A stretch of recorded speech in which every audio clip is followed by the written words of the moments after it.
அப்படி ஒன்றும் கைது பண்ண மாட்டேன். நான் வந்து இறங்கிக்கிறேன். அனுமதி மறுத்திருக்காங்க, எப்படி பாக்குறீங்க? இல்ல இல்ல, ஒரு அமைதியா இருங்க, கொஞ்சம் அமைதியா இருங்க. இல்ல இல்ல, அனுமதி மறுக்க காரணம் என்ன? ஒன்றும் இங்கே வந்து அதிக கூட்டம் வரும், போக்குவரத்து நெரிசல் ஆகுன்றாங்க. இந்த இடத்துல புதுசாக ஒன்றும் போராட்டம் நாங்கள் நடத்தலை, பல முறை போராடி இருக்கோம். என்ன இதுக்கு முன்னாடி இது வரைக்கும் நடந்த நெரிசல் என்ன, அதனால வந்த போக்குவரத்து இடையூறு என்ன?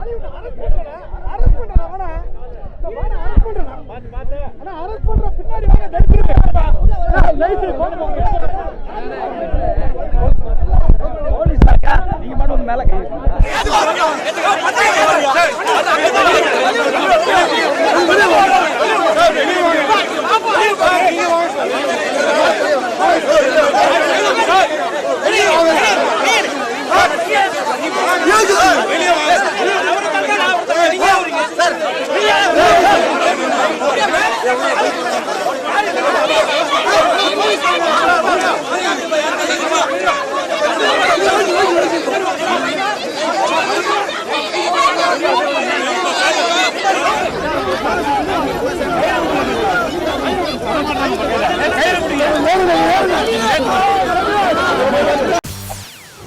செய்திகளை உடனுக்குடன் தெரிந்து கொள்ள உடனே சப்ஸ்கிரைப் பண்ணுங்க.